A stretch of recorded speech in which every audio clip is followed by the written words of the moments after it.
Здравейте хора, аз съм Изи. Аз съм Дея. Аз съм Иво. Днес ще пробваме фитнес сладки на фирмата All Nutrition. Взел съм 5 нови вкуса, които съвсем скоро излезнаха на пазара и ще ги пробваме. Дадем оценки на сладкишите от 1 до 10 и най-накрая ще изберем победителя от всичките и кой си заслужава най-много да си купите от към вкус. Като всичките тук, те са без добавена захар и нямат палмова мазнина, така че са супер за фитнес чиитове. Първите кукис, които ще пробваме, са шоколадови с пълнеж от пътъчно масло. Добре, дайте да пробваме хора сега.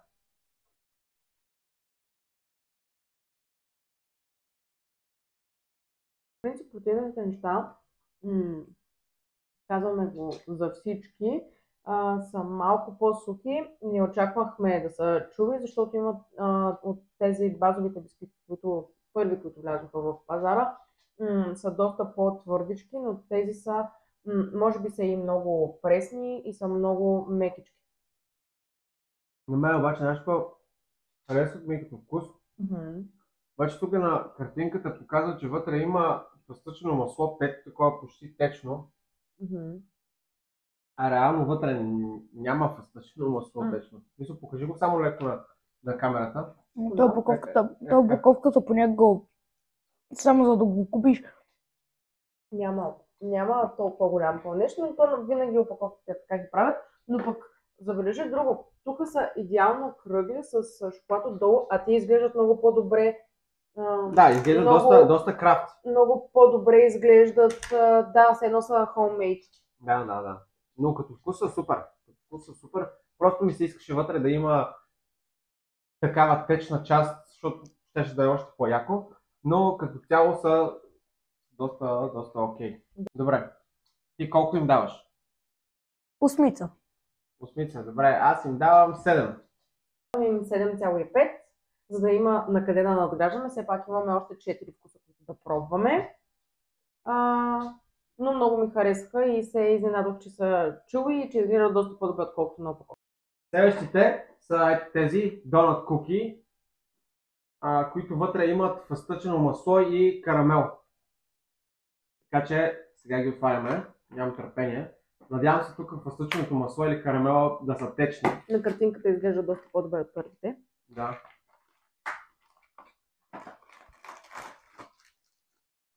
О, тук има карамел. Тук има карамел. Това път са не излагали. Това, че има отстрани по упаковката, не означава, че ще има вътре в бисквитката. Сега да е. Давайте, взимайте.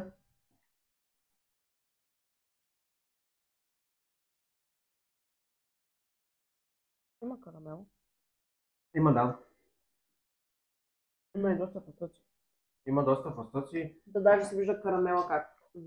Не е същия цвят като на картинката, карамела, но го има. Но и фъстъци ето. Не знам дали се вижда, но ги има. Това ми харесва повече като вкус. На мен другото ми харесва повече. Тук има леко течничко, има леко хрупкавичко. Да. Но не са толкова добри, колкото другите. Поне за мен, нали? Лична гледна точка. И ти колко им даваш? 9. И колко им даваш? Аз им давам 9. Не искам да им давам 10, защото има още 3 вида и не съм сигурен дали това ще са най-хубавите. Но 9 е доста солидна оценка. Давам 6, защото наистина не е по моя вкус, но очевидно техния е. Спусна кутията. Нищо.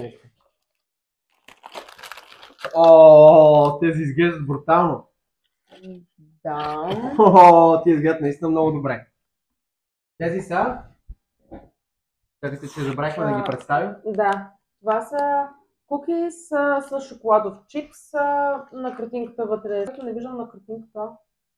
Не вижда се. Съвсем леко е загатното, че отдолу ще бъдат потопени в шоколад. Точно чак да ми пише една точка отгоре за това, че са потопени в шоколад, но има го на картинката. Давайте сега да ги пробваме. Аз имам доста шоколад. Не, изглежда много добре. Има си отдолу шоколада.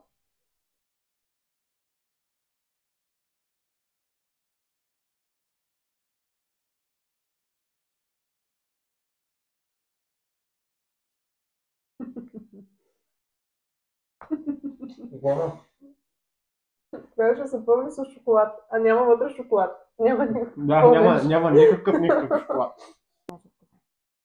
Не мога да довърша. Имаме да пробваме още два вкуса.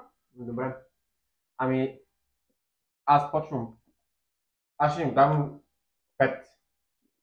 Вкусът е хубав, обаче честно очаквах вътре да има шоколад, поне някакъв, защото на тези първите, които казах, че няма течно, вътре поне имаше пластичено масло, в смисъл беше някакво по-сухичко, но имаше тук, има на снимката шоколад. Тук шоколад няма. Няма. Да, добре. Ти колко даваш, Иво? 4. Добре. А ти?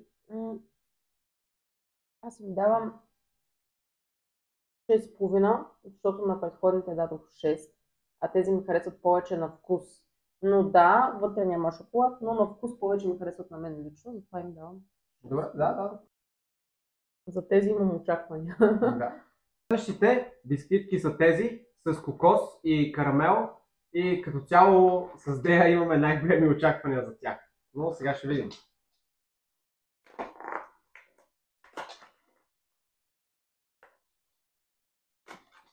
Упаковката им е много добре. Да, опаковката на всичките изглежда страхотно, между другото. Мисъл, аз когато ги видях в магазинчето, откъдето съм ги купил, бях просто, тези трябва да си ги купя. Така, тук пак има някакъв карамел отвънка, разтечен. Надявам се да И вътре. надявам се да е добър знак това. Мгм. И така, добре, давайте хора да пробваме.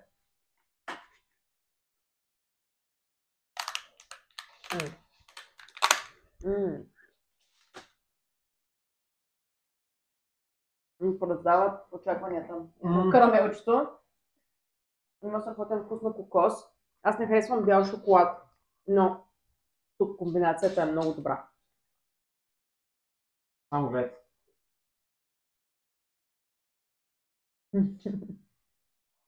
Да. И карамела е много, много годен такъв.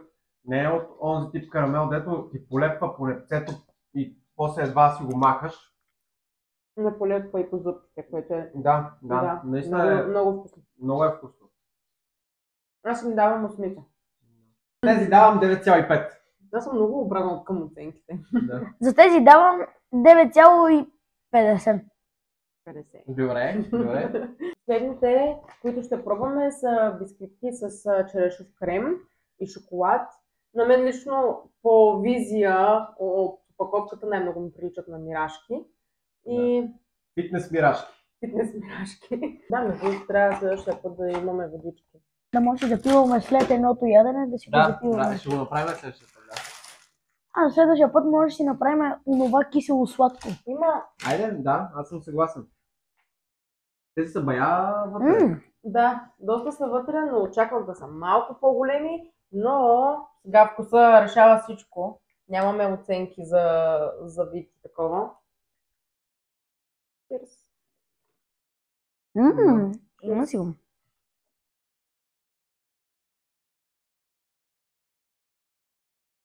Има си черешов пълнеж. Аз им давам 8. Имат леко ментов вкус, като че ли вътре. Не знам дали го се. Това черешово ментово, дето. Да, на мен ми харесва. Аз им давам 9. Да. Иначе като текстура и мекичко беше много хубаво. Да. И колко им даваш, Иво? 7. Добре. От към визия на всичките.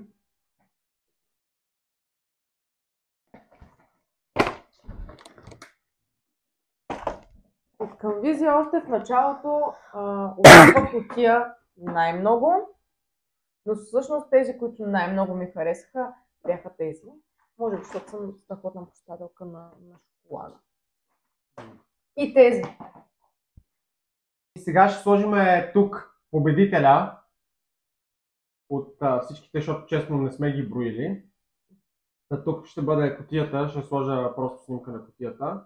Това беше от нас, хора. Благодаря ви, че гледахте видеото. Ако ви е харесало, оставете коментар дали искате да правим други такива видеа заедно. Да, може да напишете някакви неща, които искате да пробваме. И така, последвайте ни, Абонирайте се. и така, ще се видим следващия път. Чао! Чао, чао!